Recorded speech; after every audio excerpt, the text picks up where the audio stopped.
Welcome back, ladies and gentlemen, to this 20,000 subscriber special, and I assume that you've already seen my 15 favourite normal weapons video, so now it's time to step things up and look at my 15 favourite legendary weapons in the series. Legendary weapons in Fire Emblem are in a league of their own since they're, well, legendary. And often not only will these weapons be some of the strongest in the game, but they tend to have a lot of lore and mystery surrounding them, so narrowing down my 15 favourites wasn't easy. But I'm not one to back down from a challenge, so join me everyone, as it's time to wrap up this celebration as I count down my 15 favourite Fire Emblem legendary weapons. Just like last time, this is just my opinion. I'm looking at my favourite weapons, not the best. I'm probably going to mispronounce some of these names because you know me. And in order to class as a legendary weapon, the weapon in question has to either be story related, exclusive to a single character, or have the highest weapon level rank in the game. And with all that cleared up, we now experience the true highlight of this subscriber's milestone, and the results will be legendary.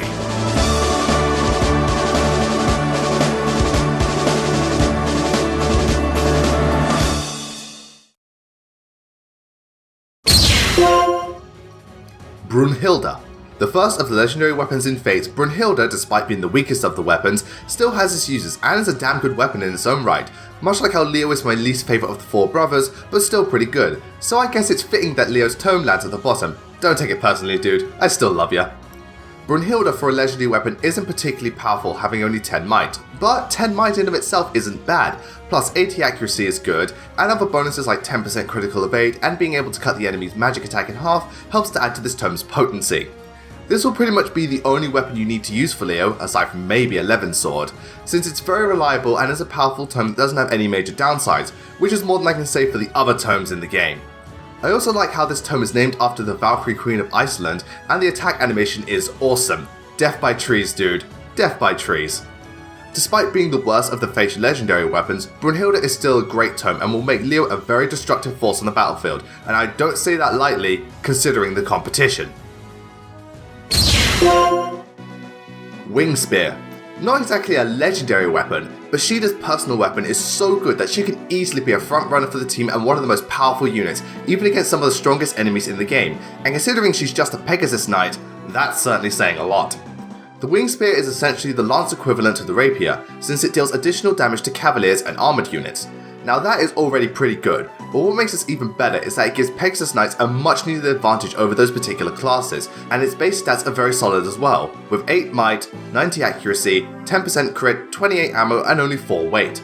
Thanks to this, you can otherwise keep this as Shida's main weapon throughout most of the game, and it can still be very effective against other units as well. Not to mention, because Shadow Dragon uses the more basic classes, you'll be seeing a lot of knights and cavaliers in this game, so it's otherwise easy pickings for Shida. Because I don't talk about Shadow Dragon that much, you probably don't know that Shida is actually one of my favourite Pegasus Knights, and I'm not gonna lie, her Wing Spear is a big part of that, allowing her to dispatch countless amounts of foes and make up for some of her biggest weaknesses. I'm starting to see why Marv has a thing for her. Regan Leaf. I bet a lot of you are thinking that Ephrem's other weapon, Siegfried, should be on here instead, but to be honest, I've always preferred Regan Leaf. This is mainly due to how early on you get to use it, and for that point in the game it makes for a weapon that can allow a powerhouse like Ephrem to take down just about anyone no problem, so you really never have to switch out this baby. Regan Leaf is the first of Ephrem's personal weapons, and right off the bat, this thing has some sexy base stats, with 10 might, 80 accuracy, 8 weight, 10% critical, 45 ammo, and being super effective against cavaliers and armoured units, much like the Wing Spear and Rapier. Pair this with Ephrem's fantastic base stats and solid growth rates, and don't be surprised if you end up using only this weapon all the way to promotion, since it's so damn reliable and powerful that it can kill pretty much any unit no problem. Its name is interesting too, since it's a reference to the Valkyrie of the same name in Norse mythology, whose name is suggested to mean children of God, which makes sense considering this weapon is bound to the Prince of Rhaenus. It's no secret that Ephrem is one of the strongest lords in the series, and while his other weapon Siegfried is technically better, I'll always have a place in my heart for Regan Leaf, that place being the first half of Sacred Stones. Fujin Yumi. Now it's Takumi's turn in the spotlight. His signature weapon, the Fujin Yumi, is one hell of a powerful bow and is a weapon that Takumi can, nay, should use throughout the entire game without ever needing to substitute it, and considering you get Takumi as early as chapter 10 in Birthright, you're going to be using this bow for a long time.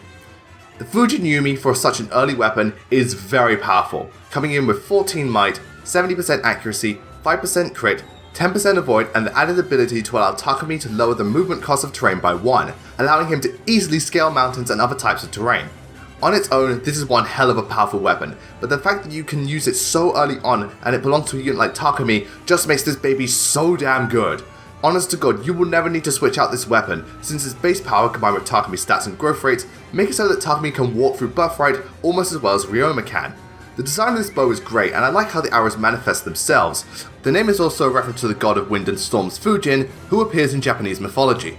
Despite being a new member to the series, Takumi has earned a reputation for being one of, if not the best archers in the series, and his weapon, the Fujin Yumi, is also one of the best bows in the series. However, I don't think it's the best, since that honor goes to the double bow. While the Fujin Yumi is an amazing bow, the double bow is to me the greatest bow in the series. This baby is so powerful that given to the right archer, it can deal more damage than most of the other legendary weapons, which just goes to show how good this thing is, especially in Radiant Dawn, where the god of archers himself Shinon used this weapon to its full potential. The double bow is an S or double S rank weapon featured in the Tellius series and Awakening. While in Path of Radiance and Awakening, this weapon is certainly good. Radiant Dawn is where this weapon reached godlike levels. No joke people, this weapon's stats are disgusting. 22 might, 100% accuracy, 50 ammo, 12 weight, and this weapon is able to attack at both long and short range.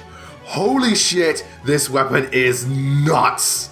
This weapon is stronger than most of the legendary weapons in Radiant Dawn, and it also grants the user +3 strength, as if 22 base power wasn't enough. Pretty much any archer in Radiant Dawn can become a powerhouse when using this weapon, but the one to bring out this weapon's full power was Shinon. In the endgame of Radiant Dawn, Shinon dispatched every single enemy without even trying. They just died the moment he let his arrows loose. In fact, because he was a marksman, he could attack from 3 spaces away. I think the term overpowered is a fitting description. As amazing as this weapon is, it's not any higher because in the other games it's not that good. But regardless, the double bow is my favourite bow in the entire series, and at this point, it might as well be Shinon's personal weapon. Raijinto. I imagine a lot of you would have placed this weapon a lot higher, considering it can allow Ryoma to literally solo Birthright. Don't get me wrong, this weapon is amazing and I'm not trying to put it down, but I find there are better weapons out there. Plus, Birthright isn't exactly the hardest Fire Emblem game to solo, but regardless, this weapon is still awesome. The Raijinto, like the other Fate's legendary weapons, has very strong base stats, with 11 might, 80 accuracy, 5% crit, 10% avoid, and the added bonus of increasing Ryoma's strength by 4 just for having it in his inventory. It's no joke that this weapon can allow Ryoma to solo Birthright. By himself, Ryoma is already one of the best sword masters in the series, and this weapon allows him to be otherwise unstoppable, especially since it allows him to attack at both long and short range, making this the only weapon Ryoma needs to wield. Seriously, you never have to switch it out once, even against classes that have an advantage against you. The name is also intriguing, since Raijin is the god of lightning, thunder and storms in Japanese mythology, hence why Ryoma's weapon is a lightning katana. But on top of that, Raijin is often depicted alongside the god of wind and storms, Fujin. Yes, just like the Fujin Yumi, so it's very clever how the brothers share these weapons. Personal weapons in Fire Emblem will sometimes be the only weapons a unit needs to wield, and in Ryoma's case, it will be the only weapon he needs to wield. Siegfried.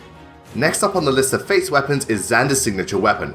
While many may argue Ryoma's weapon is technically better, I've always been a bigger fan of Siegfried. Not only does it give Xander some sweet stat boosts, but it also shoots dark magic, which is badass, and there's the fact that I've always found long swords or broadswords, whichever sword this is, cooler than katanas, so this one is more about personal preference.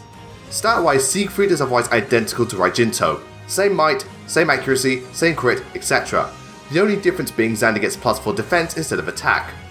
Much like the other siblings, this will be the only weapon Xander needs to wield, and its battle properties mesh well with Xander's stats and class. Since being a paladin, he's naturally well-rounded and versatile, but now he's even bulkier and can attack from either long or short range, allowing him to be one of, if not the best units in Conquest. This weapon also has an interesting parallel with how the Hoshido weapons were named, since Siegfried is the name of the Norse hero who appears in the same poem as, you guessed it, Brunhilda. On top of that, the German translation for this weapon breaks it down to Sieg, meaning victory, and Fried, or in this case Frifu, meaning protection and peace, two phrases that perfectly describe Xander's character. Again, very clever Fire Emblem. Though I imagine a lot of people would favour Raijinto, Siegfried is my personal favourite of the two, for its usefulness, the meaning behind it, and it looks cool. It looks really fucking cool. Wishblade. I've made it no secret that Nephne is my favourite unit in Radiant Dawn, and when it came to wielding the Wishblade, she drew out the full power of this weapon. The Wishblade not only acts as an extremely powerful legendary weapon, but also rather interesting in how it eventually came into your hands and the journey it takes to get there. The Wishblade is a weapon that first belonged to General Bryce of Dane in Path of Radiance, and then passed down to Lavale in Radiant Dawn. Who's that, you may ask? Just think of him as Zelgius' retainer, and once defeated, his weapon goes to you, or in my case, goes to Nephne. Despite being a pretty damn late game weapon, the Wishblade is no joke when it comes to combat, with stats bearing a striking resemblance to the double bow, being able to attack from 1 to 2 spaces away, and with the added bonus of increasing the user's luck by 3, the Wishblade is the ultimate spear and ideal for any spear user. Since I gave it to Nephne, there was nothing she couldn't handle, and she was already kicking all kinds of ass to begin with. Even the goddess herself Ashira fell before the might of the Wishblade. It's a shame this weapon can only be used for at most 4 chapters, but even though its time is limited, the Wishblade is still an amazing weapon and will forever be Nephne's signature weapon. You do realize that other people can wield this as well, right? It's Nephne's signature weapon! Urvan. This weapon brings a tear to my eye every time.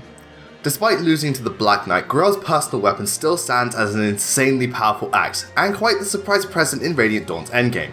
Urvan is pretty much the strongest axe in the game, and it also has a lot of sentimental value to it, especially if you decide to take down the Black Knight with this weapon. Now that's what I like to call poetic justice. Urvan, despite being featured in Path of Radiance, can only be used in Radiant Dawn's endgame, and you'd be an idiot not to use it. This baby is packing stats along the lines of Wishblade and Double Bow, only with +3 resistance to the user and a whopping 110% accuracy. This baby hits and then some. Admittedly, it's kind of let down by the fact that it can't attack from long range, but honestly, who cares at this point? You're wielding the weapon of Grail himself, which is a huge honour. Once you reach the endgame, this weapon can turn just about anyone who wields an axe into a true powerhouse. In my case, Jill was the one worthy of this weapon. Though in hindsight, giving to Tanya this weapon would be the greatest honour for her, and hell, if you're willing to put the time in, Ike is able to wield his father's axe as well and deliver the ultimate fuck you to the Black Knight. This weapon, while technically not as good as other Radiant Dawn legendary weapons, is still an amazing weapon and holds a special place in the hearts of many Fire Emblem fans as it carries the spirit of the man who raised the Radiant Hero. Amity. Being Queen Elincia's personal weapon, in Path of Radiance this weapon isn't too special due to Elincia being so weak, but in Radiant Dawn, holy shit, this weapon is something else, as it can make Elincia strong enough to take down just about anyone from Part 2 to the endgame. Man, those 3 years between games really did wonders for you, Elincia. I wonder what she looks like underneath all that armour. Much like Elincia herself, Amity wasn't very good in Path of Radiance, but just ridiculous in Radiant Dawn, and I mean ridiculous. Going off its Radiant Dawn stats, this weapon has 15 might, 90 accuracy and 12 weight, along with granting the user +3 defense and resistance and allowing it to automatically double, just like a Brave weapon. While this weapon is not used that often due to Elincia's short amount of availability in the game, though funny enough Renin can use this weapon too, Amity just rips the enemies to shreds right from the get-go. Often Elincia will quadruple the enemies and sometimes kill them before they can even fight back, especially if she activates stun, making her one of the best units to use when available and downright essential for Elincia's gambit and the endgame. The name of this weapon is also chosen very well, since the name Amity comes from the French word amitié, which means friendship, and I think that's certainly a good way to describe Elincia, along with these words as well. It's pretty funny how certain units change so much between the two Telus games, and while not a character, Amity got a lot better in this game, and helped to demonstrate the true power of the Queen of Crimea. Falchion. Well, this is the weapon of the Hero King himself, so of course it was going to be on this list. I think the real surprise is that this isn't number 1. Nevertheless, the Falchion truly is the blade of the Hero King, as no matter what game it's in, being the original, Gaiden or Awakening, this thing is so good that it will usually be the best weapon in the game, and pretty much essential for the final boss. Naturally, the Falchion's battle properties differ in each game, but on average it has 12 might, 80 accuracy, 5% critical and unlimited ammo, and keep in mind, this was way before Fates made that a thing. On top of that, the Falchion will often be super effective against dragons and pretty much be the best weapon to use against monarchies and the final boss of its respective games. Because this is a weapon of each game's lord, it pretty much makes them one of the strongest characters in the army, and it's an overall very reliable weapon. Personally, out of all of them, I liked Crumb's Falchion the most, which is certainly odd considering it's the weakest version by far, but at the same time it has unlimited ammo, is available right from the start, and be honest here people, did you ever switch this weapon out when using Crumb? I'm gonna guess you didn't, did you? The Falchion is also a very big part of Fire Emblem lore, as it has been passed down through various generations of heroes and is the ultimate weapon to slay evil. Despite the fact this weapon isn't even a Falchion, it actually resembles an arming sword, which is kind of false advertising. Being the poster boy's weapon of choice, the Falchion has earned its place as one of the greatest weapons in the series. Either for its power or its past, this weapon will forever be an essential part of Fire Emblem. The Yato. Oh, it's you again. Personal hatred out of the way, I'll openly admit Corrin's a damn good unit, and the Yato plays a big part in that. Being the most important weapon in the game, this sword packs one hell of a punch, and even changes throughout all three pathways due to its connection with the weapons of Corrin's brothers, making this one of the most unique legendary weapons in the series, and one of the most powerful. The Yato is the strongest weapon forged by the Rainbow Sage in order to defeat the first dragon, and that it would one day choose a new champion in times of great crisis.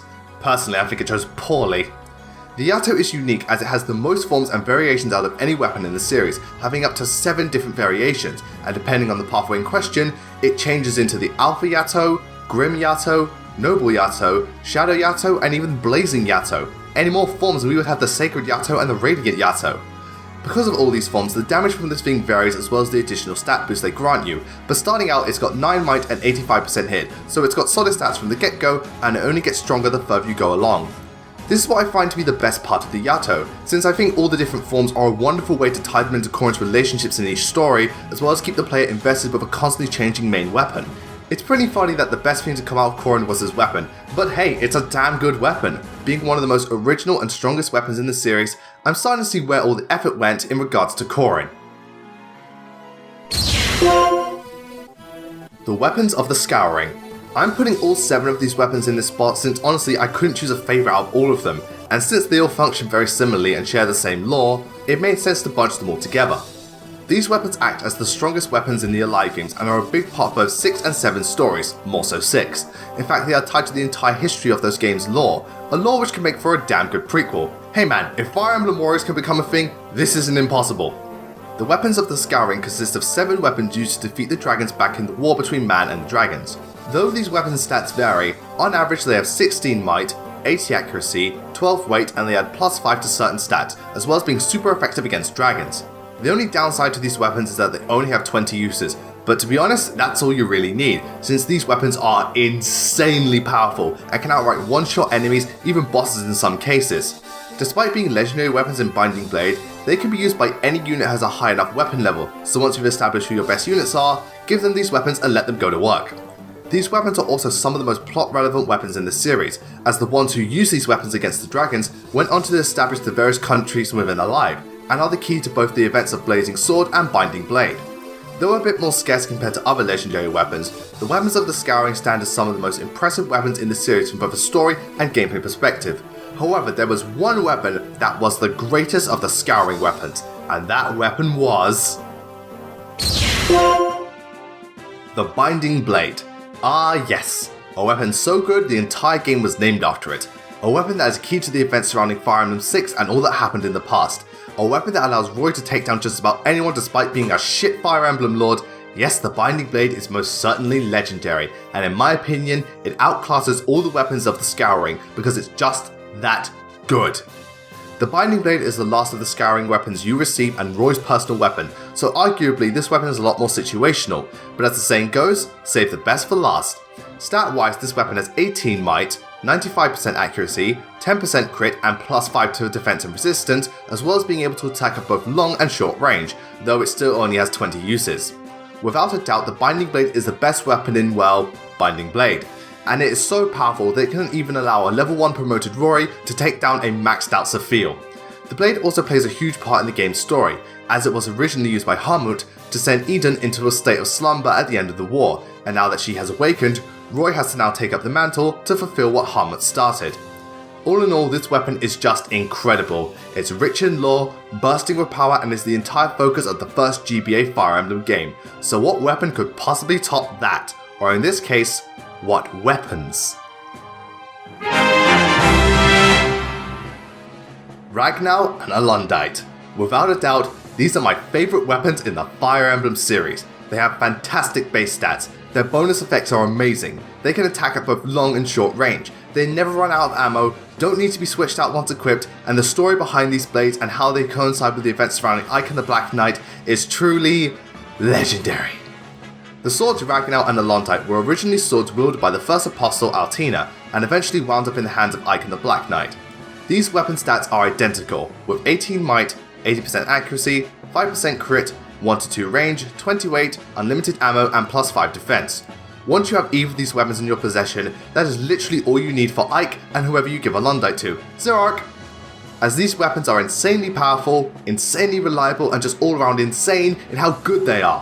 While in Path of Radiance you don't get to use Ragnar until you face the Black Knight, in Radiant Dawn you get this baby at Chapter 11 Part 3, allowing Ike from that point on to pretty much steamroll the rest of the game, and just the fact that you can obtain the Black Knight sword and give it to one of your own units is such a delight.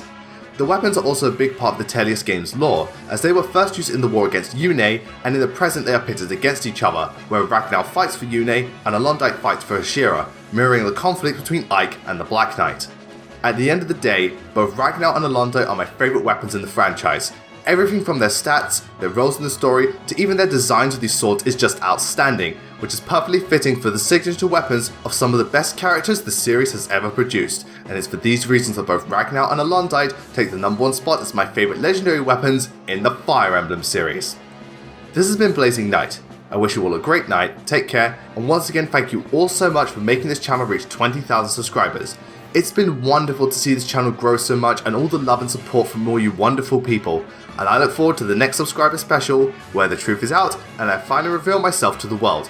But what did all of you think about my choices? Did you agree with me? Did you disagree with me? Let me know in the comments below.